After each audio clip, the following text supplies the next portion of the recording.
as for this event that I want to thank you for attending, it is Social Justice Dialogues, and it's Standing Together in Opposing Times. And this is kind of a continuation of an event that a previous cohort had put together, but were not able to finish. And so we wanted to pick that back up for them.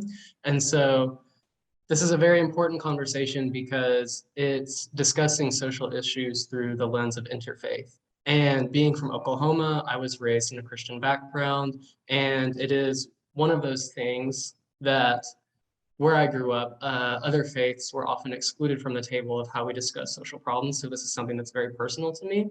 And so I want to thank you all for being here and joining this conversation. And with that, I would like to start introducing our panelists. So first, we'll start with our Baha'i representative, Dr. Sibwa Ayman-Noli. And if you could go ahead and unmute and introduce yourself to us. Good afternoon. I am Saba Ayman-Noli from the Chicago Baha'i community. I also serve as current president of the Interfaith Council in Hyde Park and Kenwood. And I am honored to be here with all the panelists and happy to engage in this important dialogue that you've set up. Thank you very much for including me. I don't know if there was anything else you needed me to say. I'm on faculty at Northeastern Illinois University, Psychology Department. Yeah, of course. And if you could just tell us a little bit about the Baha'i faith as well. We have about 4 minutes for, I forgot to mention that, we have about 4 minutes per person. So take your time to introduce yourself. Sorry, I had not realized that. Yes, I'm representing the Baha'i community, and the Baha'i faith is a close to 200, 170 some years old, and it is really it's a faith of a religion that encompasses the understanding of unity and oneness of all religions and oneness of God and humanity. So that's the premise of the Baha'i faith. And in that, of course, such gatherings like this afternoons are very much at the heart of where we come from and its importance. And the Baha'i faith is spread across the globe in many different countries and many different villages and many different areas, including this country, of course. And in Chicago, the Baha'i community is actually pretty old. And as you know, one of our continental houses of worship is near Chicago in Wilmette, Illinois, and it is a place of coming for meditation and reflection for all from any kind of religious background. It's a gift of the Baha'i community to the larger community. It's not quite like a church as such, and of course so its doors, when of course it's not COVID and all, is open to all. And let's see, I think that some of what I will say, of course, also will come as we start our panel. But I think it's important to understand that the view of the Baha'i faith is at the core is about unity. And so all of our efforts is around that concept. So all of our principles and values and community building activities are really around that phenomena. And so we have in Chicago, we have a local spiritual assembly that oversees the affairs of the Chicago community. And there is in the United States a national Baha'i assembly that our elected body that represents the affairs of the Baha'is of the United States, and then Universal House of Justice that presides in Haifa, Israel, and oversees Baha'is around the world. So that will give you a sense of sort of the structure of the Baha'i faith. And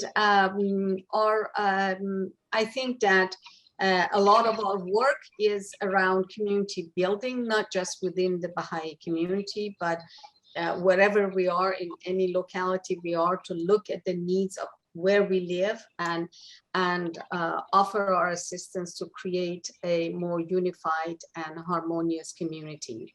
So we do a lot of work with children, families, youth, to that end, and engage with other communities and like-minded organizations to bring about that reality.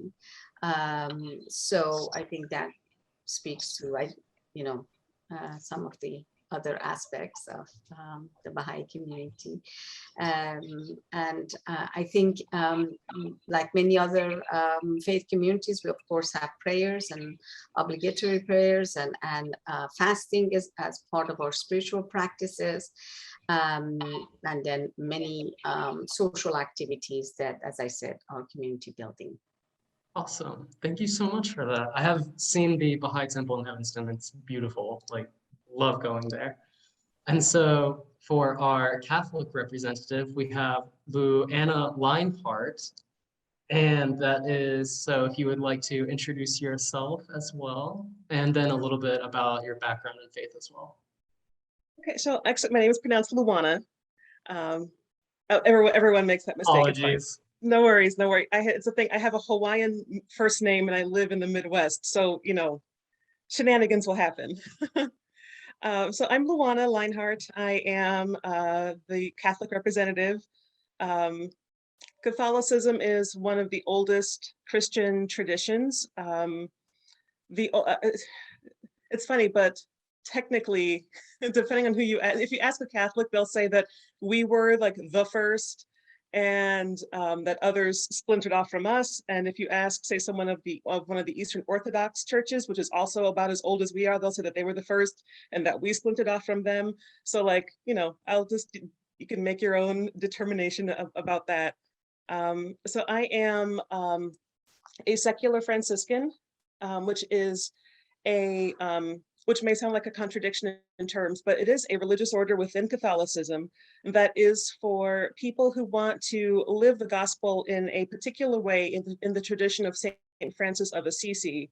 But we live, and so we're part of this order, but we live and work in the secular world, hence the term secular. So I am not a religious sister in the sense, like I get to be, married to my husband instead of Jesus. And I live and work in Evanston at a drug treatment facility as a social worker. I'm also an adjunct instructor at DePaul University, actually teaching a multiculturalism course in the fall, which I'm super stoked about. It's funny, I live in Evanston, but I've never been to the Baha'i Temple in Wilmette, but I have been to the Baha'i Temple in Haifa, Israel. And that was a glorious experience. It was truly amazing. Let's see, I don't know how much else to really, I feel funny talking about Catholicism, so I feel like most people kind of have an idea about, Christianity and Jesus and all that sort of thing. So I don't want to take up a whole lot of time on that, but I don't know, I don't know if there's anything else that you'd like that I should say, or I'm really nervous, so I feel like I'm just babbling. So what is the significance? I know the story of St. Francis, and it's a beautiful story. You have about like 2 more minutes if you would like to tell that. Okay, sure. So, St. Francis of Assisi, let's see, he was born in the late 1100s and in Assisi, Italy, and he, at one point he wanted to be a knight and he wanted to be rich and famous and get all the girls and do all the things. And then he had his chance when Assisi went to war. Unfortunately, he was really, really, really bad at being in the military, and he got captured and held captive for about a year while his captors ransomed his family, like sent a ransom demand to his family. And it took his family about a year to sort all of that out. And in the midst of that, he had a deep conversion to the Lord Jesus, and he basically renounced worldly goods. He thanked his parents for everything that they gave him and said, I'm going to go off and live as a lily of the field. And that's exactly what he did. And so he just devoted his life to prayer, to following the gospel of the Lord Jesus faithfully, and to serving the poor. There's even a great story about how he encountered a leper and was kind of repulsed because leprosy is not attractive.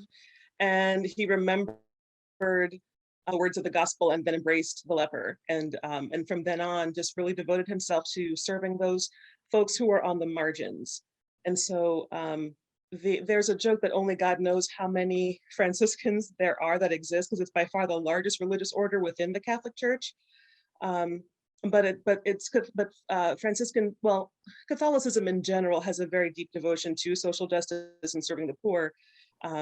It's just expressed in different ways depending on each person's situation in life and their gifts and their orientation. So whereas the Jesuits answer the call to social justice by educating, Franciscans typically answer this call by like building and maintaining soup kitchens and things of that nature, developing low-income housing, or raising funds for other such projects and missions. And that's very fitting for what we're discussing tonight. So I think that's great. So next we have our Jewish representative, Lynn Pollock. If you would like to introduce yourself. Hi there. Hi, everybody. Thank you so much for inviting me to be a part of this. I haven't done anything like this in a long time. It's kind of humbling to be here among all you. So I know that a lot of you know a little bit about Judaism, I'm assuming, but maybe not too much. You never know. So forgive me if I'm like doing this in a kind of a, formal way. So first of all, I'm a member of Jewish Voice for Peace, which I've often joked should really be called Jewish Voice for Palestine. And, but I guess if it's named Jewish Voice for Peace, there's that hope there that someday Palestinian people will have justice and we can work on just general peace, so I get keep that name. And I work in the local chapter as well. And I'm also a member of a very unique, really unusual congregation called Tzedek Chicago, and which centers social justice. It's a pretty cool place, and is non-Zionist, is actively non-Zionist, and which is very unusual for synagogues, where being a Zionist is sort of pro forma. Everyone is expected to be a Zionist, and the children are indoctrinated in Zionism. So anyways, I also, please forgive me for my voice. I've got something going on with my voice. Somebody asked me, what does actively non-Zionist mean? Well, when we decided to call ourselves non-Zionist, what it means is for many of us who are actually anti-Zionist, which is a more active kind of stance, it didn't seem right to call us non-Zionist, but then I've grown to gradually accept the idea of non-Zionist as a Judaism that exists beyond and apart from Zionism. So Zionism is just not any part of our practice. And other than many times having programs that are in support of Palestinians. So that's that. So I'm Jewish by birth and practice, and I actually learned most of my Judaism at the age of 25 when I got married to a Jewish man who was the child of Holocaust survivors. And it was very important for us to have a Jewish home, not too Jewish, not too serious, not too Orthodox, but to have a Jewish home. So I kind of learned along with my children, which was fun, really a lot of fun. And so Judaism is a very old religion. It's about 4,000 years old. It's said to be the first monotheistic religion, which I presume that it is. And it has a rich heritage of laws and culture and tradition and different ways that the Jews practice the religion. And some of that depends on where they came from, whether they came from the Middle East or whether they came and somehow went through Spain, or if they lived in Eastern Europe, which is where my family comes from. So there's a difference in food and in melodies and in certain prayers, which is extremely interesting to explore the differences. And so what else? There's quite a range of the way people practice Judaism in this country and around the world, from extremely Orthodox to extremely non-practicing in the way of many people participate in the holiday of Passover. That's the most popular holiday. And the reason it's the most popular holiday is that it's great food, really fantastic food. So that there are several members of my family that are Jewish on Passover and only Passover. Anyways, also for many Jews, believing in God is kind of optional. Which has been an interesting experience, truly, because it's some expect you to believe in God, but it's okay. In some of the looser sects and Reconstructionist and Reform and Radical, it's optional, and there is very little, I think none, and no emphasis on the hereafter.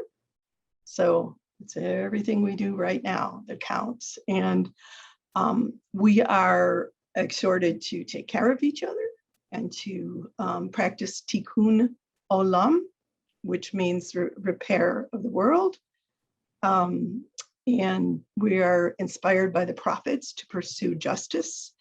And like the synagogue I belong to, Zedek Chicago, really centers social justice. That is by far what we talk about, what we pray about, what we participate in outside of the synagogue.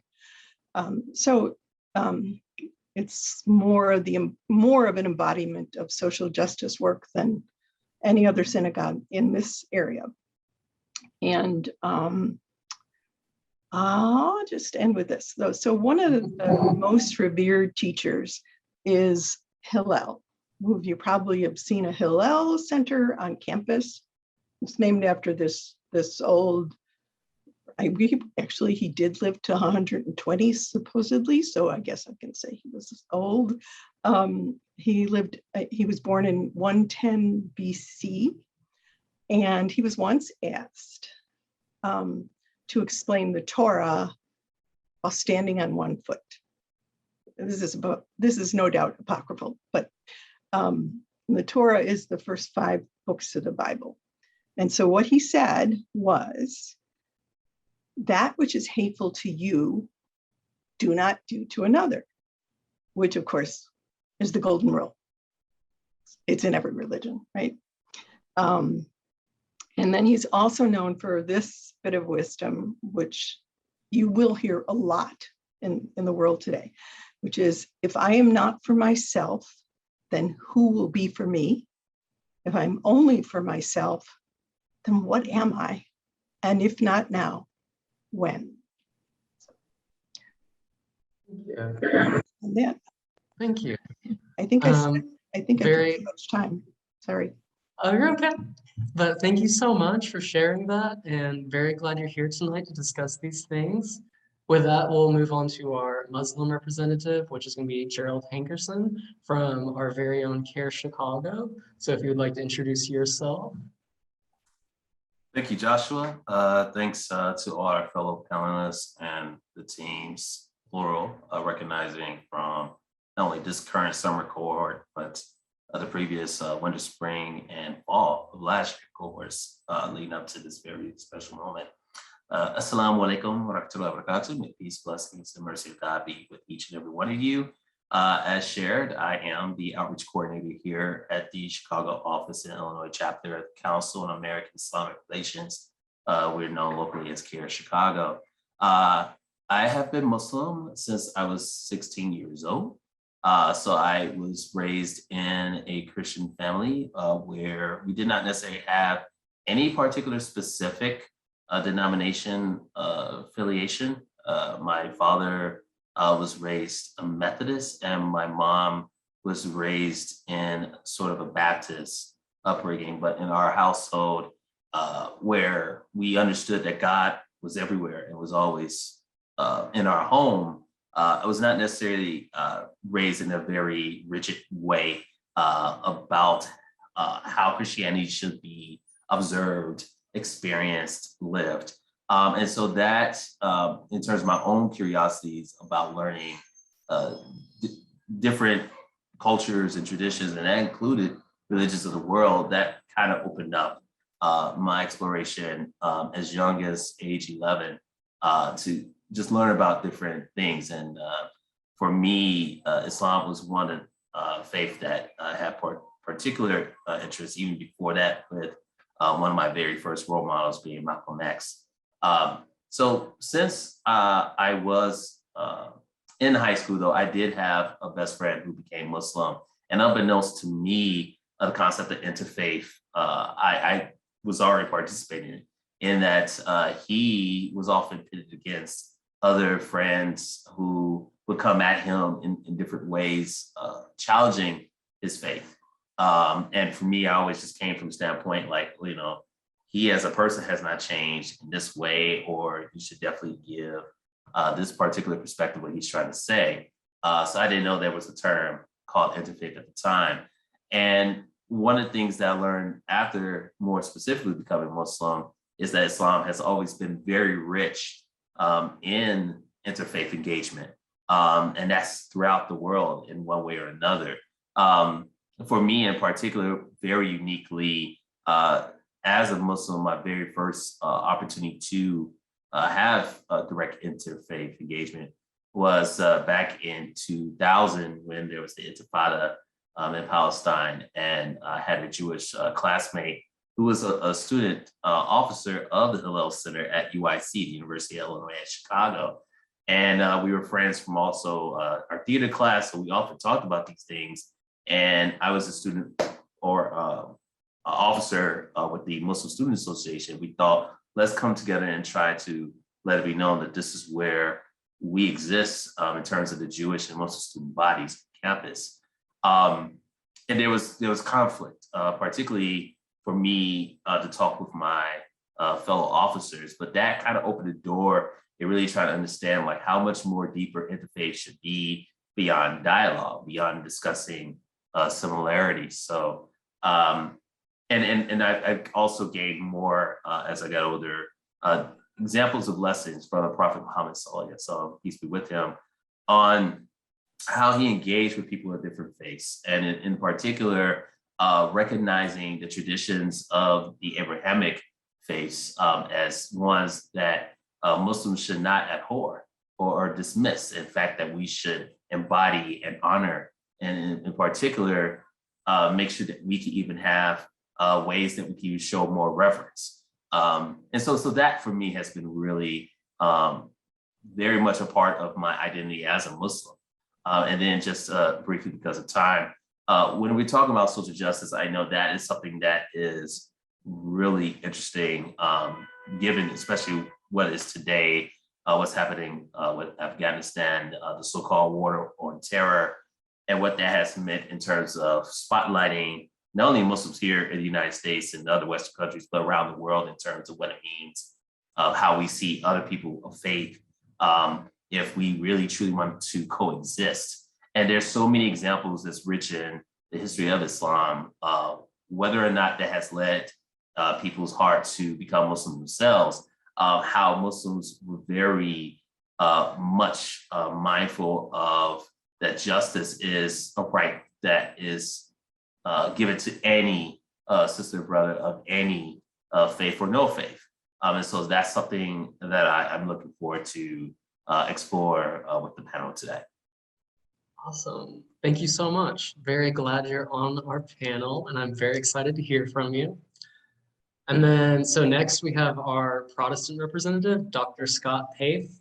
if you could introduce yourself and a little bit of your background as well. Certainly. Well, first of all, let me just say that it's a real honor to be included in this panel, and a real honor to be able to talk about these things with all of you. I've been looking forward to this ever since I was invited. So I'm a representative of the United Church of Christ, and depending on how you see things, the United Church of Christ could either be seen as one of the oldest Protestant denominations in the United States, or one of the youngest, because we trace our lineage back to the first pilgrims, the Puritan settlers, that with the conical hats and Thanksgiving and all of that stuff. And so in that sense, we've been around here since the 17th century in one form or another. But in another sense, we're very new, because the United Church of Christ as it currently exists is actually a merger of four different denominations that each have a very distinctive role in terms of the history of American Protestantism. On the one hand, there are the Congregationalists, which is the branch that I ultimately trace my lineage back to, and that is the group that sort of kind of came from the Puritans. And then there is the Christian churches, which is a predominantly African American denomination that merged with the Congregationalists at the beginning of the 20th century. Then on the other side of the ledger, there are the Reformed Christian churches, which were primarily German-speaking Calvinist-descended churches in the East Coast, and then there was the Evangelische Kirche, which is again another German-descended group of churches that were primarily from the Midwest. And so, for example, if you were to go to Elmhurst College, that would be a college that was once upon a time descended from those Evangelische Christians. And so what happened was that each of those denominations merged with another one, and then in 1957 they merged together out of those four denominations to form the United Church of Christ. And that sort of history of really ecumenism and discourse and dialogue, and the goal to sort of create unity among different Christian groups is really part of the DNA of the United Church of Christ, which is why our motto is that they may all be one, from the Gospel of John. And so that really is at the heart of how we perceive ourselves as a denomination, as a group of Christians who are on the one hand very diverse, who come from a lot of different kinds of backgrounds, but who believe that which unifies us in our worship of Jesus Christ is more central to who we are than the differences that may divide us. And from the beginning, we've really committed ourselves as a denomination both to the cause of Christian unity, broadly construed, ecumenism, broadly understood, interfaith dialogue, but then also the idea that we each express these things in myriad different ways, so that there always is unity, but there always is diversity within that unity. And so that really is, if you're looking for sort of a mission statement of the United Church of Christ, that would very much be part of that mission statement. At the same time, as a denomination, we've always been deeply committed to issues of social justice, really pretty much from the beginning. Again, partly because as a denomination, we emerged out of the experience of World War II and the creation of the United Nations and the Universal Declaration of Human Rights to be a denomination that is really deeply committed to the idea that we each have a moral responsibility to strive for the rights of all human beings, and that every human being has the right to freedom, to self-determination, to community, to basic social goods, including housing and food, and pretty much all of those things that are embedded within that UN Declaration of Human Rights. And so that's really from the beginning been part of who we are. We sort of, as a denomination, we even sort of kind of go back and trace these things back into our lineage. For example, we make a lot in the United Church of Christ of the Amistad story. And so some of you may remember, if you've seen the Steven Spielberg movie about the rebellion that took place on a slave ship coming from Africa, and that it was the United Church of Christ forebear denominations in the 19th century that defended those who rebelled there. So let me just conclude by saying, for me personally, I'm a professor at DePaul University, and I teach in both our religious studies department and our Peace, Justice, and Conflict Studies program. And I'm also the pastor of Edgebrook Community Church. And so those two things keep me pretty busy on both sort of the pastoral end and the scholarship end of things. So thank you. I'm really looking forward to the discussion tonight. Awesome, thank you, and we very much appreciate you being here with us tonight. Next, we have our Sikh representative, Parveen Mundi. If you would like to introduce yourself, talk about your background a little bit. Hi there, everyone. Thank you for the brief introduction. My name is Parveen. I'm very excited to be here, although I do feel slightly underqualified. I'm actually going to be a freshman in college this year at DePaul, so I don't necessarily have like a lot of experience, but I do. I would like to think that I am involved in quite a few things that are kind of exciting. Just to give a little bit of some background as to like what I do outside of high school and now college.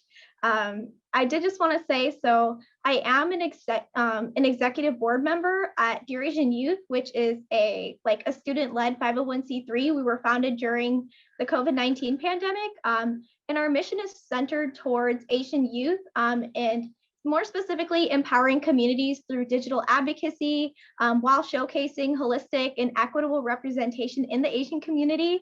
In the span of my time working in the organization, Dear Asian Youth has been featured on a few media outlets, including CNN, Fox News, Huffington Post, People, Vogue, NBC New York, and I do think a few more, but I can't think of them off the top of my head. And in the past year or so I've been in this organization, I'm also involved in the chapters program, and we've grown the organization to include a network of over 170 chapters in 20 countries across the globe. And we have grown to also have a social media presence of over 100,000 followers on Instagram. So yeah, that's just kind of a little bit of what I do outside of school. But today I'm going to be representing the Sikh community, you can say it either way. But I'll provide a little bit of context since I understand that not everyone here might be familiar with my faith background.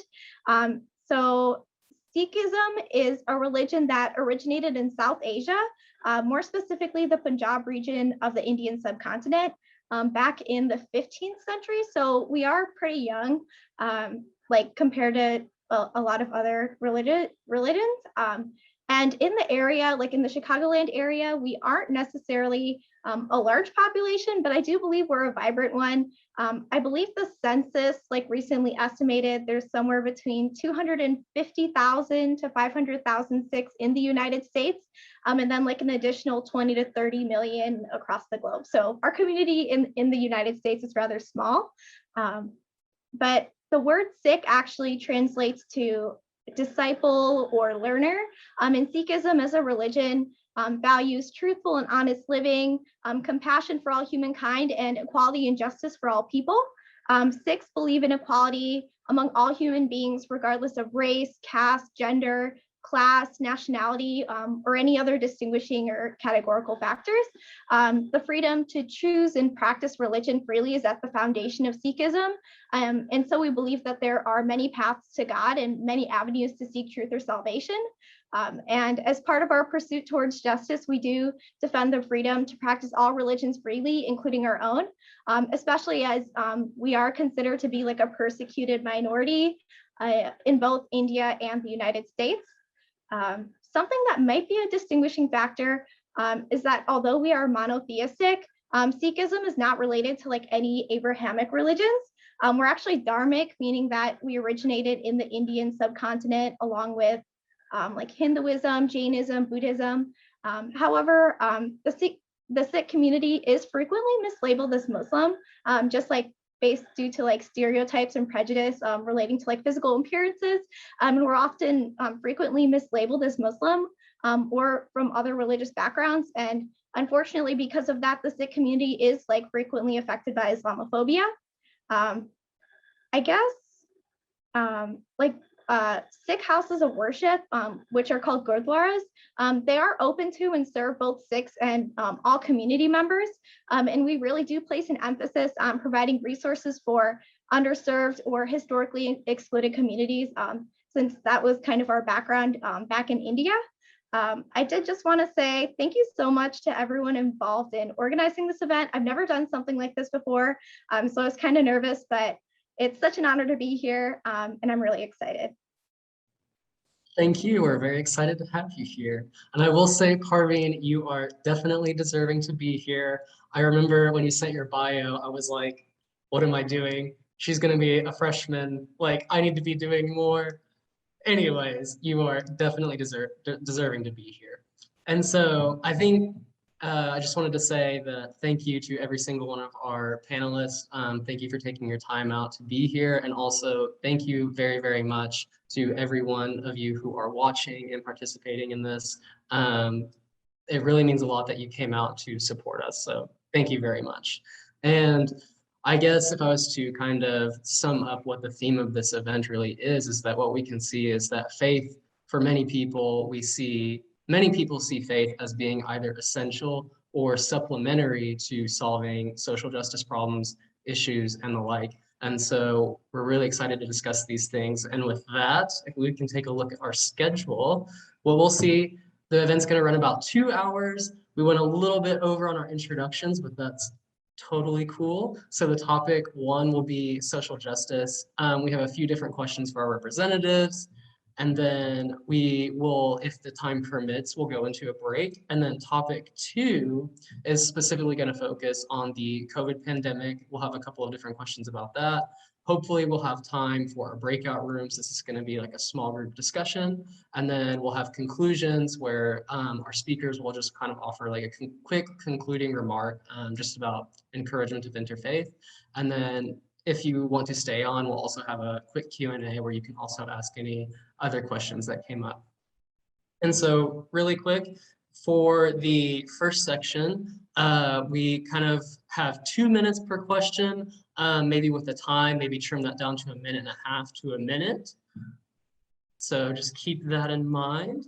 But with our first question, and this is for you, Dr. Scott, if you, as a person of faith who studies social justice movements, what role have religious groups and people of faith played in guiding nonviolence and social justice? We thought you could speak to this, just given your background and your studies at DePaul and everything. So. Thank you. Well, and it was just in time for my dogs to start barking in the background. So my apologies if they're disruptive. Well, thanks for the question. And I guess I would answer the short version is to say that religious groups have always been central to movements for social justice from the beginning of movements that emphasized equality and egalitarian principles, and particularly principles of nonviolence. There have been religious groups that have been at the center of those, and you can go as far back as Jain principles of ahimsa, the Franciscan principles of care for creation and nonviolence, various Christian nonviolent movements that emerged from Protestantism. The Quakers engaged in movements for social justice and nonviolence. All of these organizations have in one way or another embodied this idea that that nonviolence and the need for the creation of just and egalitarian communities are at the heart of their religion. Now, on the other hand, there have also been plenty of examples of religious movements that have fomented violence and fomented social injustice. And so the challenge, I think, for any religious group that is committed to both social justice and nonviolence is to really define those aspects of those traditions that would lend themselves to fostering an atmosphere and an environment in which nonviolence and social justice predominated as the governing ideology, in which movements toward violence and division and social injustice are really sort of marginalized in those traditions. Thank you so much. And so what I'd like to open that up, if anyone else has any quick comment about that, any other thoughts, or we can also move on to our second question. Once, twice. Okay, so we'll move on to our second question then, which this is going to be for our Muslim representative. How has Islam interacted with the Black Lives Matter movement, and how it is an extension of the support Islam provided for the civil rights movement in the 1960s? So this is one for me as a Black man, as a Muslim. It's been a conversation that's very much just finally coming a bit more to the forefront for the Muslim community. Before, I would say, of course, within the Black Muslim community, but as well as those that were full acknowledgement and appreciation of the history of racial justice here in the United States, and possibly other parts of the world, especially taking consideration many now present day countries that have majority Muslim populations, regardless of being, in Africa, Asia, most predominantly, and of course, immigrants that moved to Europe because of the former colonies. There's always that pointed question there of looking to how racism here in the United States, and especially going against the grain of the decolonization of many of the countries in Africa, what that truly means about the concepts of freedom, justice, liberty for all. When we go back to several years ago when Trayvon Martin's death or murder happened, there was definitely a very unique conversation that really started to come to the forefront about where are the entire Ummah, the entire Muslim community here in the United States to speak and call out for the injustices that's happening to this unique community. Because when we look at the way that the Muslim community has grown here in the United States, it is really in a large part thanks to the civil rights movement, with key legislation that came in 1965, the Immigration Naturalization Act, that pretty much lifted quotas for practically what we just recently celebrated with this newest census, that this has been the most diverse our nation has ever seen. But that goes back to this legislation that opened the so-called quotas for the government to allow people from Asia, Africa, South America, and Central America to come in the United States. One of the things, however, that was really marked for various reasons, whether people just decided to come here for education or economic gain or both, I really did not get so immersed into the dynamics of the civil rights movement at the time. It could be, of course, low numbers, their own concerns about how certain movements were not necessarily encouraged and definitely tamped down, various different reasons. But by and large, one of the things that has been very integral to how so many African Americans, particularly those who used to be a part of Nation of Islam or other unique movements and forces within not only the civil rights movement, but the Black nationalist movement, to really see how social justice is ingrained and how that has really kept this country really true to its foundations about freedom for religion for all. I would say in the present moment, when it has come to Black Lives Matter, the Muslim community has been, because of the hard conversations that we had to have about our own internal religious communities, struggle with racism and other types of social inequities, that has really forced people to step up more and check themselves where they are for their own biases and prejudices, more so than before. So I think that's something that is still maturing, but more than ever now, because these conversations are in the forefront, more Muslims have stepped up, and rightly so, because it speaks to what our faith traditions have always spoke to, that we should stand up for justice no matter what. Thank you so much. And so transition into our next question. So this is going to be for our Catholic representative, and we would like to ask, how has Pope Francis' message of social justice reshaped the Catholic Church's involvement in social justice movements in recent years? And then just as a reminder, so that we can kind of fit everything in, we have a couple of other questions in this section. If we could trim it down to like 1:30 per response. Sure. So I wrestled with this question a little bit because I feel like my answer may be a little unpopular, but I'm just speaking for myself. There are 1.3 billion Catholics in the world, so I'm just talking for Lana. In my opinion, I don't know that his message has reshaped the church's involvement, because the church has always been involved in various social justice movements.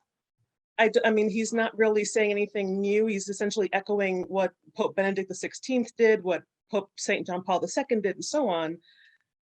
St. John Chrysostom, who was, he's considered an early church father from the 4th, 5th century, who talked passionately about social justice. So I don't know that much has changed, but I think though that Pope Francis he's an undeniably charismatic figure that a lot of people pay attention to. I've been told by many people who are not Christian or Catholic how they love Pope Francis and they think he's great. And I'm not going to argue with that message certainly. So there is definitely something about him that resonates with people within and outside of the church. And so I feel like that's helped us maybe develop maybe more allies, or maybe more folks who realize, oh yeah, we've been working in this fight with you when we just didn't realize it. So like I think that there are, though I will say for myself, I did love, like when Pope Francis came to the US and he spoke before Congress, and this was shortly after he published his encyclical Laudato Si, which is absolute. And I think that should be like required reading for anyone who's even remotely interested in social justice. And he basically made everybody uncomfortable, right? He spoke about issues like abortion, which Catholicism as an organization is against abortion rights, because we believe that every life at every stage of development is sacred. There are plenty of individual Catholics who disagree with that, however. But I love how like he made the more liberal folks in Congress uncomfortable talking about abortion rights and connecting it to things like climate change and being anti-racist, which made some of the Republicans very uncomfortable. And I feel like in that moment, he was really exercising his baptismal role as prophet in terms of speaking truth to power. And I hope maybe even causing some folks to do some internal work about like, well, why am I leaning hard into this issue, but ignoring this other issue, which the Pope and the church say are completely inextricably linked. And so I've definitely appreciated that impact that he's had. So if you would drop the name of the speech in that chat. That way, if anyone wants to look into it later, I know I most likely will be, because that sounds very interesting. And with that, we'll move into the next question. So this is Parveen. So what has the Sikh faith's unique engagement with social justice movement looked like in recent decades? Hey there. So first, just to kind of look at this question in a bit of a historical context, the very inception of the Sikh faith was actually entirely predicated on human rights and social justice. So with both of those being cornerstones of Sikhism, two guiding principles that have really shaped Sikh engagement in social justice would be Seva and Banchakna. I totally butcher the pronunciation. I'm not the best at our language. But Seva means selfless service to humanity, and Bunchakna means to share what you have. So throughout my life, I've specifically interpreted both of those, Bunchakna being as both sharing the physical, whether that be income or resources, as alongside sharing my voice and platform. And then Seva brings together like the realms of like spirituality and justice, and ultimately means serving humanity in a larger sense. So those two concepts have been so central to the Sikh tradition that even in recent decades, Sikhs continue to engage in social justice movements through mostly a humanitarian lens that allows us to amplify voices and resources while serving others. Nonprofit organizations, to be specific, have played a huge role in how Sikhs have been able to globalize and organize in a way that honors our values. In recent decades, this can look like established nonprofits such as Khalsa Aid that are like based on Sikh principles of shared humanity, to people like me who build organizations that are centered more around collective solidarity. And this is how Sikhs continue to be movers and shakers in our collective world. Awesome. Thank you so much. And this is for like all panelists, as you kind of share what your faith does. If you want to talk about any organizations, feel free to like drop them in the chat. That way, if people are interested, they can go and look these up. And so with that, we'll move into our next question. And so this is for a Baha'i representative. How has your faith and its messages interacted with the world of social justice? Thank you very much. I'll try and be succinct as best as I can. I actually like to quickly read a couple of lines from the writings of Baha'u'llah, who is the prophet founder of the Baha'i faith, saying that they that are endued with sincerity and faithfulness should associate with all the peoples and kindreds of the earth with joy and radiance, inasmuch as consorting with people have promoted and will continue to promote unity and concord, which in turn are conducive to the maintenance of order in the world and to the regeneration of nations. Blessed are such as hold fast to the cord of kindliness and tender mercy and are free from animosity and hatred. This strong one exhorted the people of the world to observe tolerance and righteousness, which are two lights amidst the darkness of the world and two educators of the edification of mankind. Happy are they who are attained thereunto. So this kind of gives you a sense of the Baha'i message, which, as I said before, unity is the main pivotal principle, but that unity in the Baha'i faith cannot be accomplished without justice. So in a way, the first step for accomplishing unity from the Baha'i perspective is justice. And I'm going to just do a very quick timeline of some of the elements of activities of the Baha'i community over the years, somewhat focusing in Chicago and United States. So back in, actually, there were activities in around 1912 when Abdul Baha, the sole principal interpreter and the center of the covenant of the Baha'i faith, the son of Baha'u'llah, came to United States, including Chicago, and in that trip did a lot of promotion on issues of social justice, especially in relation to harmony across the races, especially Black and white races of the United States, and emphasized that as the most challenging and most important element of sort of becoming the true American dream. And in his travels and talks he gave throughout this country, he particularly attended to making sure that even in places where segregation was the case, that he would invite African Americans and African American Baha'is to enter those spaces, and if they were not allowed, then he would not enter them either. And when they would enter, they would give them the place next to himself. So, and then kind of going forward in 1919, some of you know that history in this country as summer, and in Chicago as referred to as Red Summer, the Baha'is were engaged in that, in trying to assist with what was happening with the African American community and the burning of the homes. And there are stories in Chicago. Dr. Baghdadi, who was one of the Baha'is in the area of Persian background, and he was the only doctor that would go to the African American neighborhoods to attend to those who had been injured and hurting, and take food to those who didn't have food.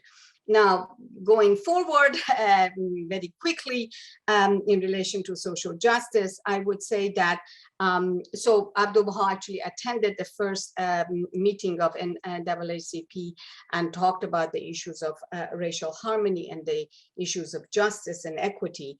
And the Baha'is have been very engaged with the United Nations NGO, which is the international community, in issues of women around the world, justice for women and justice for variety of marginalized people. And we're very engaged with the creation of the, in the 90s, the Women's Conference, and then the various climate summits. And in Chicago, again, we can go back to the time where I don't know how many of you are familiar with the newspaper, The Defender, which is one of the earlier African-American newspapers. The founder of that newspaper, Robert Abbott, was among the African-American Baha'is of the time. And I don't know how many of you know that we just last weekend had one of the historic events in Chicago, which is the Bud Billiken parade. And I was there, and as I have been many years. And David Kellam, actually, Bud Billiken, was also among the African-American Baha'is. So this notion of taking action in the community and being part of the community and its well-being is very much part of that. And I would say that one of the more recent things is also the Be the Healing Conference that is held annually, is organized. One of the main organizers is a gay non-for-profit organization called Organic Oneness, founded by one of the Chicago Baha'is, Saida Taylor. And it's to promote many activities to create racial justice within Chicago and United States. And so Be the Healing is a conference that it's a conference, but then with many activities that comes out of it each year. And one of which is the Chicago Race Riot 19, which is the bike tour that happened a couple of weeks ago around Chicago. So these are the variety of activities that has happened in over time. And I think that I want to end with this notion that the concept of unity and justice is important, and it is unpacked through the Baha'i writings, through other important teachings, such as equality of men and women, and the importance of universal equal education, excellence in education for all, and elimination of prejudice and elimination of extremes of wealth and poverty. So there are tools and systems within the Baha'i community to address those as main elements of addressing issues of social justice. So with that, I know our time is short, so I'll stop at that. Awesome, thank you so much. And then moving into our next question. So this will be for our Jewish representative. In terms of the Jewish community, how do we detangle the focus on religious conflict in terms of the occupation of Palestine? So if you spoke a little bit about this earlier, I believe, about being actively anti-Zionist. So maybe you could expound on that and kind of explain what that means. I'll open it up to you. Yeah, well, I think it's really interesting that you use the word detangle, because it is a big mess, and deliberately so. So there is a very active attempt to conflate Judaism and Zionism, and also to talk about the Israel-Palestine situation as a religious conflict between Jews and Muslims. And so it's just really important to separate all those things, that Judaism is not Zionism, that Palestine is made up of people other than Muslims. There's a very significant Christian population in Palestine. And that in this country in particular, but I think I'm sure in other countries as well, that the biggest supporters, the biggest Zionists, it's kind of funny word, but the largest number of Zionists are Christian Zionists. And how we untangle all of those, I actually have no idea. But just keep saying over and over that Judaism is not Zionism, that criticism of Israel is not anti-Semitism. I mean, all of these things kind of are sort of deliberately tangled together so that we don't have a good square look at what really is happening. That's the short answer. I will say, when we were organizing this event and that question came up, that is a tough question to answer in a minute and a half. You could have a week-long panel of speakers all day just on that one topic alone. So Absolutely. it's a very dense question for sure. And so I think we just have two more questions. And so this is either our Catholic representative or the Protestant, whoever would like to answer it. In what way can the Christian perspective separate itself from US politics to create support for Palestinian liberation? And this is actually kind of going off of what Lynn just talked about, with the biggest Zionists being Christians. So if either would like to speak to that question. Well, I'll try to be brief in case Luana wants to jump in and add something too. But it's a good question, precisely because the challenge for Christianity in America in particular, it's less of a problem for Christianity in the rest of the world, but in America, Christianity, Zionism, Christian Zionism, as Lynn just noted, all seem to be publicly identified with one another in ways that are very problematic. But one thing that I will note is that individual Christian denominations have made public declarations of solidarity with the Palestinians and attempted to do it in ways that nevertheless affirm the rights of self-determination of Jews, the human rights of Jews, the fact that that being pro-Palestinian does not make one anti-Semitic. The United Church of Christ actually at our synod just last month passed a resolution attempting to do precisely that, and we've passed similar resolutions in the past. Now, that doesn't save us from being accused of being anti-Semitic. Statements of any kind that are vocally in favor of the Palestinian rights to self-determination inevitably get accused of being anti-Semitic. But it's to the credit of those denominations, and I'll say my denomination as well, that even in those instances, they've been willing to take the heat for that and speak out publicly in favor of the rights of everyone who lives in Israel and Palestine to live freely and without repression. And so, that's I think one way of doing it, is just speaking vocally on these issues as denominations and as Christians.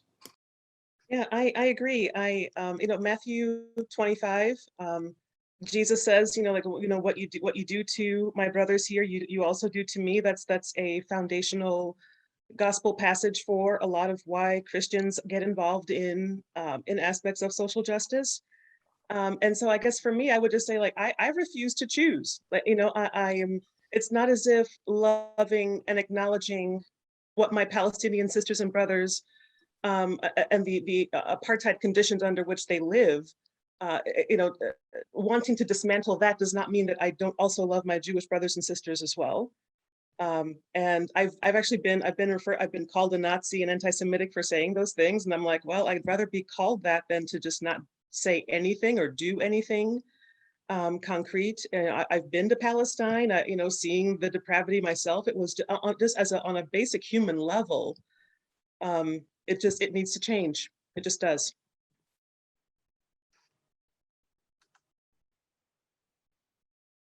Oh, I was muted. Apologies. Thank you both for sharing so much about that. And then I believe, yeah, so we'll move on to our next question. So this is specifically geared towards you, Gerald. How do we center interfaith dialogue in the US between the Islamic and Jewish faiths while still having productive conversations on Palestine? In my experience, for a majority of interfaith engagement efforts and programming with the Jewish community, particularly here in the United States, it's been really centered actually away from this essence of this question. It's more so to avoid that reality that so many of our communities, albeit that's on the other side of the globe, we feel the impacts every time there is some particular conflict, some major seismic shift.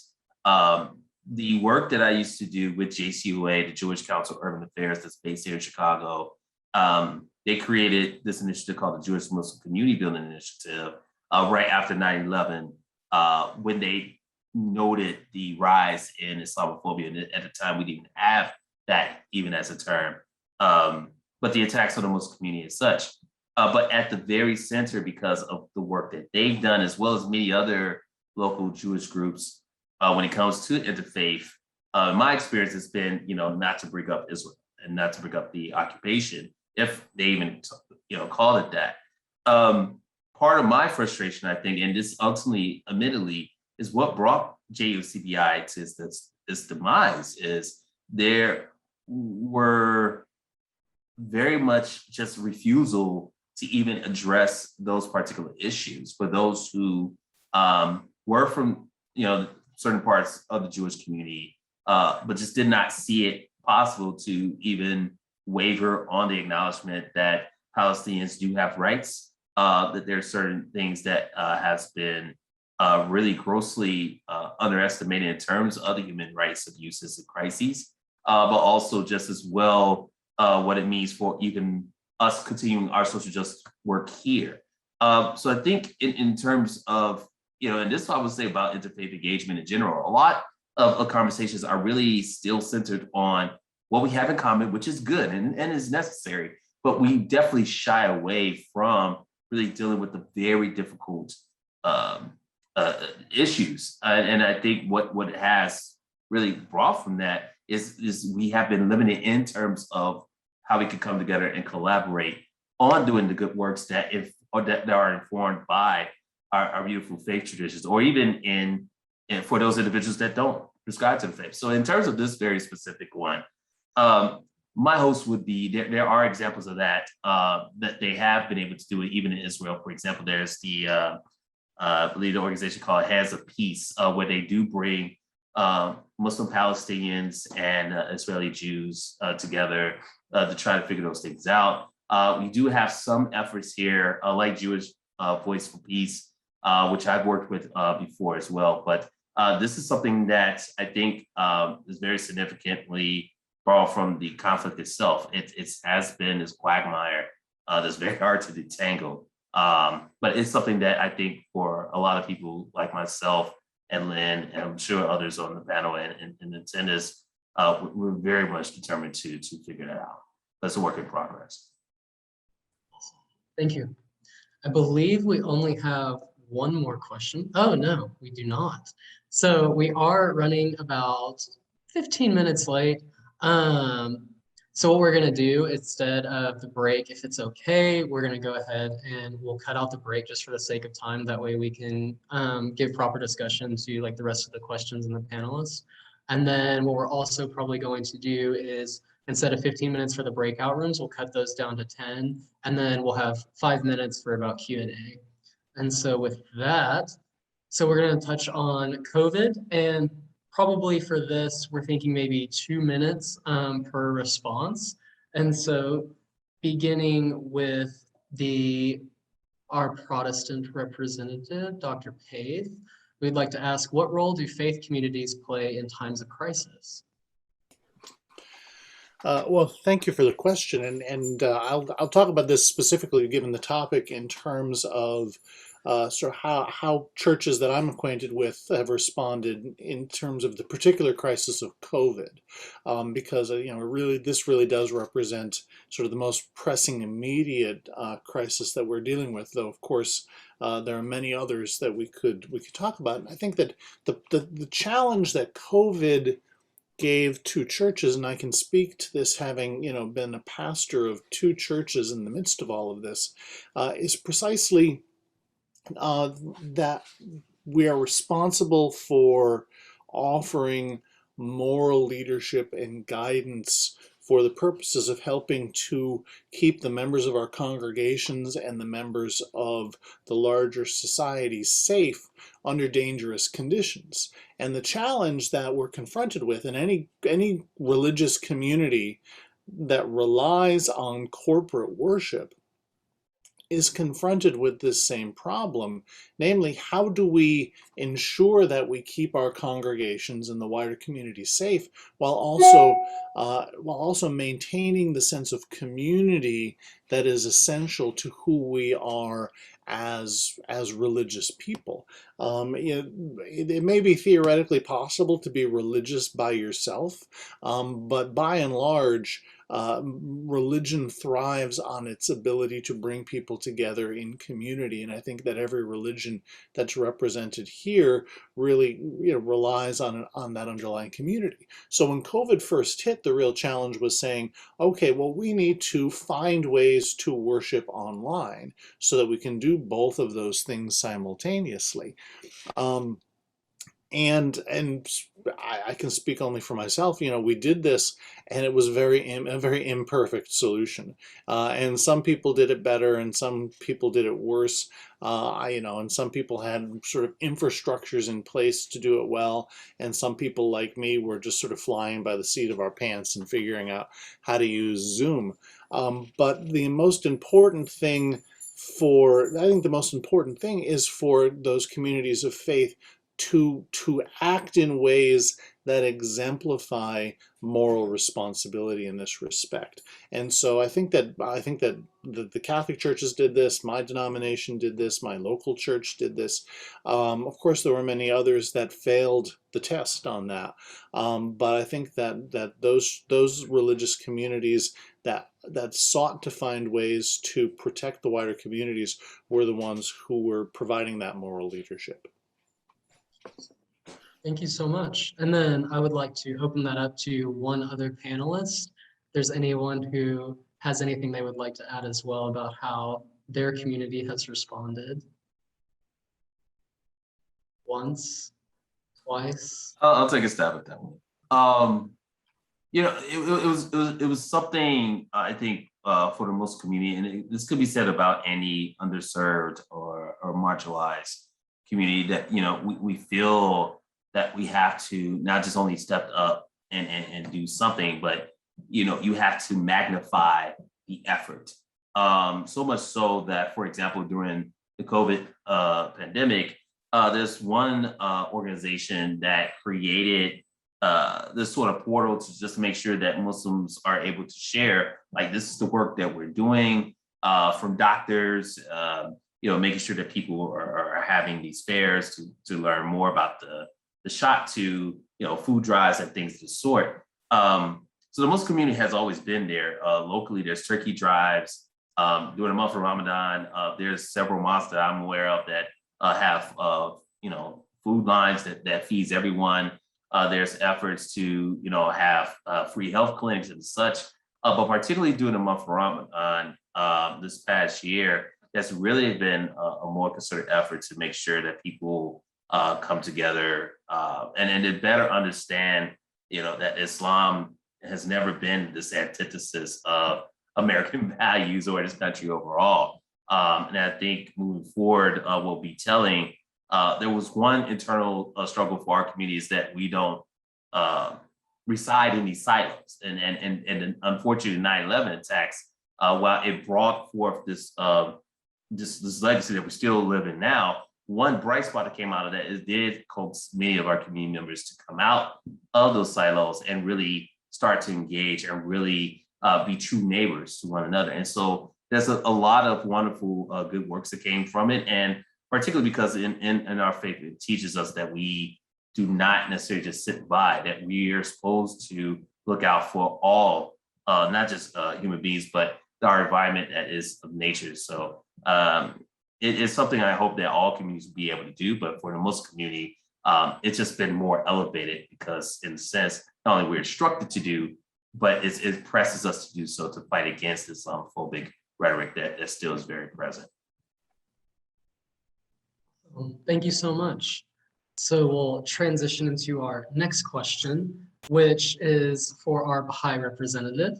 And this one is, what has been your faith-based community's stance on staying open? How do you balance the social function of religion in a global pandemic? I think this was my question. I'm from Oklahoma City, and they do not have a Baha'i temple, or so many people often gather within their homes, and that's where people congregate and come together. So gonna open that up to you. Thank you very much. I wanted to actually start by saying in relation to your last question, which I think transitioned to this one, is that I believe that we do much better and stronger work when we, in times of crisis, come together as interfaith communities. And I know that in our area, the Interfaith Council was a very important element during especially the worst periods of the COVID-19. And we did a lot of work by coming together, and our ability to help those in need was much better. And we really were quite successful in doing that because we came together. As far as the Baha'i community is concerned, so in the Baha'i community, you know, one of the main principles of the Baha'i faith is harmony of science and religion. So we rely on the medical sciences on guiding us through these kinds of crises. And so we, when they're in places where there are buildings that belongs to the Baha'i community, such as the one in Evanston here, and all over this country, although there are not houses of worship like the one in Wilmette, there are many Baha'i centers. And they were all closed for in-person gatherings. Even the National Baha'i Center that is located in Evanston has been closed for in-person, so everybody was working remotely. And I think that, so what happened was very quickly the Baha'i community obtained Zoom accounts and provided all the Baha'is who were in charge of doing activities within their own neighborhoods with Zoom accounts, so that we could all resume our activities that way. So we continue to have our children's program and youth programs and prayer gatherings and so forth using Zoom. And it wasn't until I think beginning of July, this last July 2021, where the House of Worship then opened up, although with very limited hours and a lot of regulations. So the response of the Baha'i community was to not have any in-person gatherings. We were told not to do that, so there weren't any in-person gatherings. This summer, of course, people have gathered outside, so there has been some Baha'i gatherings outdoors, and but to resume our activities, not to stop our activities and our services to the community, but to carry them out through Zoom and so forth. And that's pretty much what we did. And I want to finish just with one notion that I believe that 2020 will be forever marked for two pandemics in this country, the COVID-19 and racism. And I think that a lot of efforts were made in Baha'i communities, including the one in Minneapolis, to fight both of these pandemics. And I think that continues to be our focus. Awesome, thank you so much. So we'll transition to our next question, and this is for all the representatives. So anyone can start. What is the role of religion in vaccination?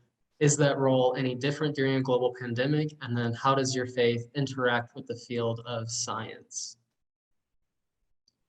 And so maybe, I don't mean to put you on the spot, Lynn, but if you would like to start with this one, I do know that there is some discussion in the Jewish community about religious exemptions for vaccinations. So if you wanted to kind of expound on that.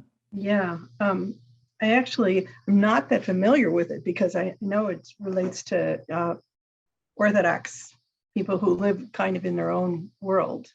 And I know there was some concern about what was in the vaccine, whether some of the ingredients might not be kosher. But other than the Hasidim and the various sects that lived like they're still in the 16th century, which I'm actually being serious because it's not, I'm not, exaggerating there. Other than that, I would say Judaism and Jewish congregations and affiliated Jews and non-affiliated Jews tend to be very supportive of vaccination, and we're probably the first in line, to tell you the truth. So yeah, I don't know. It's not a big issue, except for in the the Hasids and the Orthodox, really Orthodox. Would anyone else like to open up? Well, I want to, if I can just speak briefly to this, because as it happens, I preached on this just yesterday. And the basic, my congregation is, I think, pretty much 100% vaccinated at this point. So in a way, it was almost literally preaching to the choir. But the essence of my sermon was basically, don't be a dummy, get vaccinated. And I really think that is the message that churches need to be sending, and all congregations of religions of all sorts need to be sending, and pastors in particular have a responsibility to be unambiguously on the side of vaccination for everybody who is medically capable of being vaccinated. And again, the main reason why is precisely because by getting vaccinated, we are engaged in our moral responsibility to act responsibly and on behalf of the vulnerable.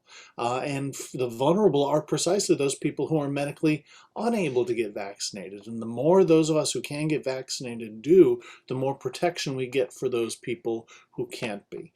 So the short answer is to all three of these questions is, we have a responsibility to tell people to get vaccinated. It doesn't change during a global pandemic.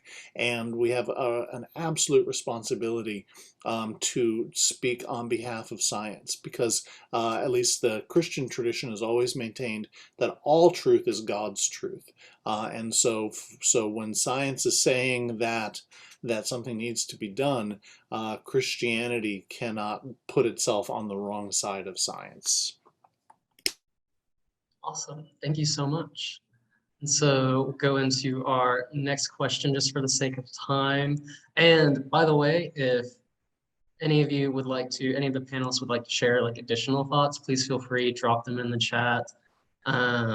Anything you might like to add, but just for the sake of time, we'll move on. And so I'm gonna ask this to Parveen. Regarding religious exemptions for vaccines, what is the reason for any exemptions present within your faith? I don't have much to say here, just because the Sikh faith doesn't have any objections to like medical treatment or vaccines. We actually do spend our houses of worship do spend a lot of effort making sure that we can actually eliminate as many barriers as possible to getting people vaccinated, especially because in our community, there are some issues such as like language difficulties where people don't know, or like technology difficulties where people just don't know like where or how to get a vaccine. So we actually don't have any exemptions, and we really do try to ensure that everyone who would like to get vaccinated is able to do so, regardless of their background. So thank you. I'm going to pose this question to Luana, because maybe it's just like an Oklahoma thing, but I also do feel like there's a lot of like Christians that are kind of coming out and speaking against vaccines. That could just be in Oklahoma though, but I might open that question up to you and see what your thoughts are.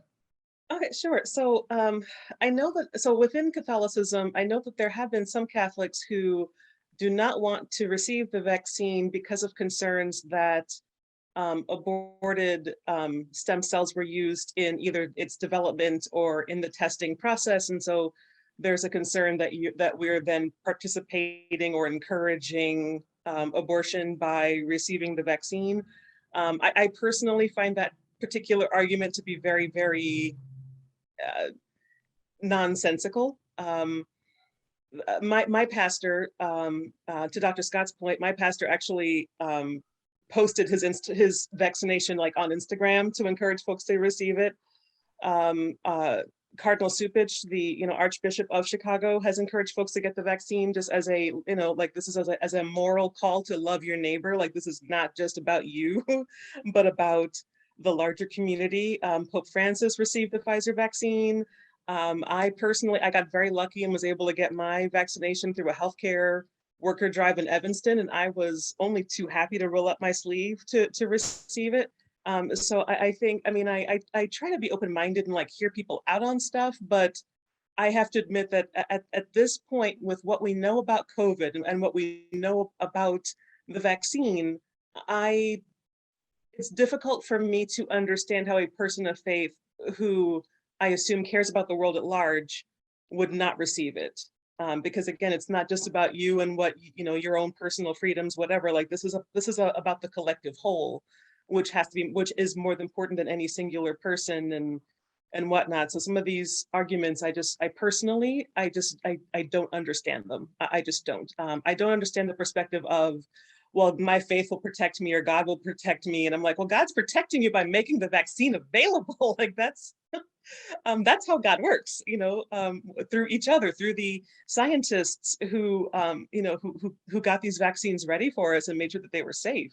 I'm sorry, I'm not passionate about this at all, so I will calm myself down. But yeah, yay vaccines, yay. Scott says it's the old joke about two boats and a helicopter. Mhm, I don't believe legit. I've heard this, so if you would like to explain. So there's a flood, and a guy is caught in the middle of the flood, and he climbs onto his roof, and the floodwaters come up to the rooftop, and a guy comes along in a boat, and the guy says, "Well, get in the boat," and the guy says, "No, I don't need to get in the boat. God will save me."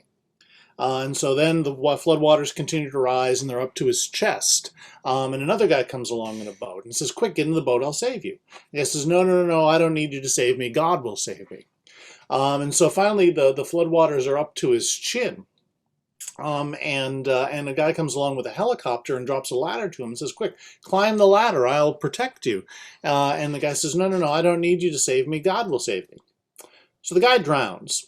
And he goes up to heaven, and he sees St. Peter there at the pearly gates, and he says to St. Peter, "Well, what happened? I thought God was going to save me." And St. Peter turns to him and says, "Look, buddy, we sent you 2 boats and a helicopter. What more did you want?"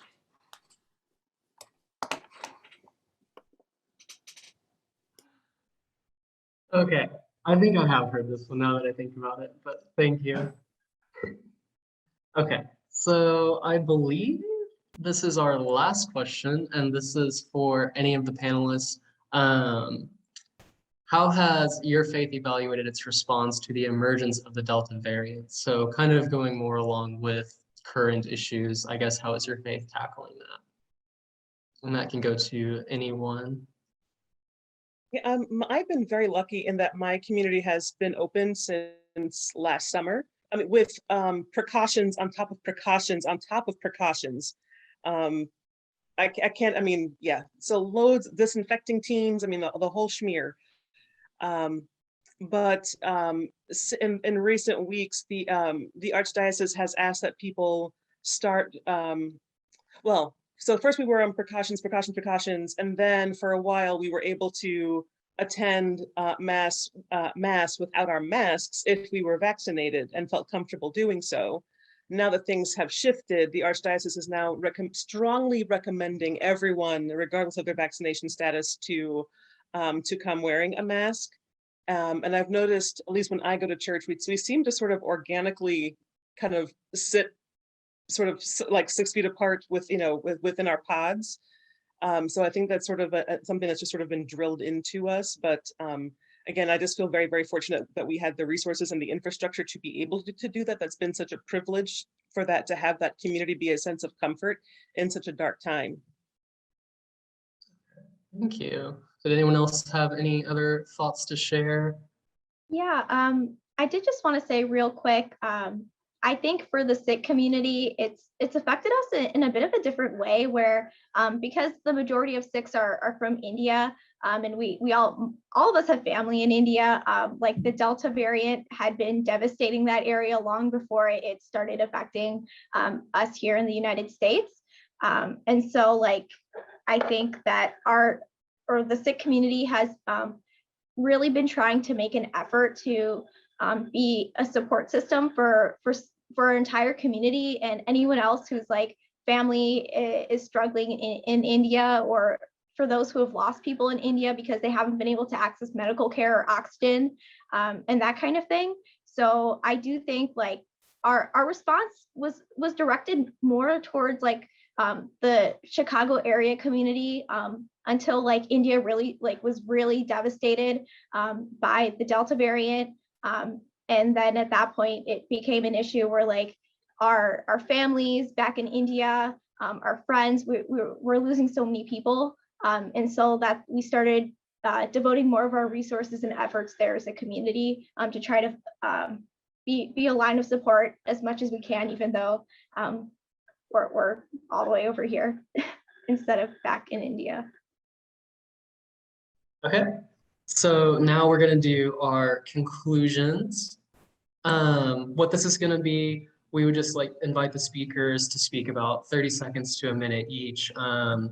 Maybe just offer a word of encouragement to all of our participants about interfaith and just any last remarks. So we can, whoever would like to start first, or I can call on someone and put you on the spot, doesn't matter. Gerald, I see you first, so Oh, come on. the floor is yours. Sure. So when I take into consideration where we are in time, and still just the phenomenal ways that people are waking up to social inequities, and of course, racism is definitely like the most prominent, but there's so many other issues. I mean, just thinking about the climate crisis, or of course, inequities in our health system, joblessness, unemployment, is so many different things that, to Josh's point earlier, you could probably speak more than a week on the subject alone. I think when we speak of interfaith, and one of the things that really heightened my interest in not only just this panel, CARE Chicago, in partnership with the Illinois Muslim Civic Coalition, last year did a 4-part series entitled 2020 Revision, also exploring the convergence between the COVID-19 and racism pandemics. And one thing I've been impressed was that I really have not heard the crossroads of interfaith in these particular unique times. And not that we haven't been present, it just hasn't really been there. And one of the things that I think could make it very pivotal moving forward is the call on younger people, or for those who have felt for so long to be rather apathetic, feeling like it's no point or no use, to do things for others, to think of community beyond self, is because there hasn't been this easier way to really see how viable the source of faith or whatever creative philosophy, et cetera, that moves you to be the best person you could be, to have a pivotal role in making the world better. So I think now that we have a very much more diverse society, where we have so many young people that want to be involved, this is a real critical time for those who call themselves interfaith practitioners to really step up and be welcoming, as really is a particular fact of why we come to do interfaith anyway. So my hopes is that moving forward, we can speak more openly and more vociferously on a lot of things that we know for sure how coming together represents the most beautiful of our humanity. So that I'll leave on that point. Awesome. Thank you so much. Scott, I see you next, so I'll pass it to you. Thank you. Well, I mean, and so in the interest of brevity, I just want to take the opportunity to once again thank you for the opportunity to be involved in this panel, and I really do believe that to the extent that our religious communities can speak with one another across the lines of our religious difference, and find those places of common ground that we can, on the basis of which we can then work together for a better, a more just, a more peaceful, and in the context of COVID, a healthier world, then the better off we'll all be. And so, to the extent that this panel has given us the opportunity to get to know one another, to get to communicate with one another, and to hopefully find ways to work together in the future on those common projects, I think this has been the start of a really important process. And so I look forward to continuing to get to know each of you better and working with you in the future to help make the world a better place. And Parveen, when you arrive in DePaul in the fall, I hope you will look me up. And if you haven't chosen your major yet, may I suggest religious studies? Thank you. That's actually a great transition because Parveen is the next person on my screen. All right. I did want to say I'm going in as a political science major, but we'll see what happens. Yeah. I just wanted to thank you all so much. First for organizing this event and inviting me. I really do think that across all of the social issues we've discussed today, spaces like this are just so incredibly necessary to get that dialogue going. And I know like I'm leaving this event feeling really empowered and inspired. And I truly hope all of you feel the same way. I've learned a lot from all of you. And yeah, I'm just so thankful. It was an honor to be here. Yeah. As a young professional, I made a LinkedIn. And I'm going to put it in the chat if you want to connect with me, because all of you are the kinds of people I would want on my LinkedIn network. So if you want to check that out, you can. Yeah, I don't really know what to do with LinkedIn. I just have a profile. So yeah. Okay, so we'll go to Sabo. Sabo? Thank you. As other panelists said, thank you for the opportunity of being together. And Parveen, it's wonderful to have you with us. I think it is great that we go across not only all the faith communities that were here, but the variety of age groups and ethnicities and so forth, because I think the diversity of our panel, I think, speaks to the issues that we are talking about. And only when this diversity works together towards justice, I think, and towards coming together and addressing whatever issues humanity is facing, I think we will do better and we will be stronger. So thank you for stepping in and doing that, Parveen. I appreciate it very much. And your name is very Persian, so I love saying it. I know there's a lot of commonalities between our languages, so it's great. And I think I would say that I really strongly think that there is an important role for religious communities in this particular moment that we are, and as I said, with the two pandemics that we are facing. One is much older, racism, and it goes way older than 400 years even. So I think it is important that we come together as interfaith communities. So not just our own faith communities, but to come together as interfaith communities. And I see amazing possibilities. And I have really witnessed that in our Interfaith Council in South Side of Chicago and what we've been able to do. And I think the more of us come together in that way, I think the stronger we will be. And our responses, we had marches that were organized by Pastor Harris of the Bright Star Church last summer. There was interfaith marches, and I think they were very telling and they were very important, and they were peaceful, but they were strong. And I think just because we call something nonviolent, it doesn't mean that it is weak. In fact, it can be stronger than any kind of violence it is. So I think that standing together to me is really important. So all of us have to find ways like this one tonight to reach out and connect with each other. And the more we strengthen those bonds of friendship, I think the more possibilities that we can work together. And when you have friends from other faith communities, then you will never turn against those communities because they are communities of your friends. And I think those friendships are crucial. So I'm grateful for the start of friendship among many people whose faces are on my computer. So please feel free to reach out. I'll be happy to collaborate or assist or anything I can do to assist with your endeavors. Thank you so much. So we'll go on to Luana. Well, first, I would like to say just thank you so much for including me on this amazing panel. I feel so much more hopeful about the world, just knowing that all of you are out there doing this incredible work.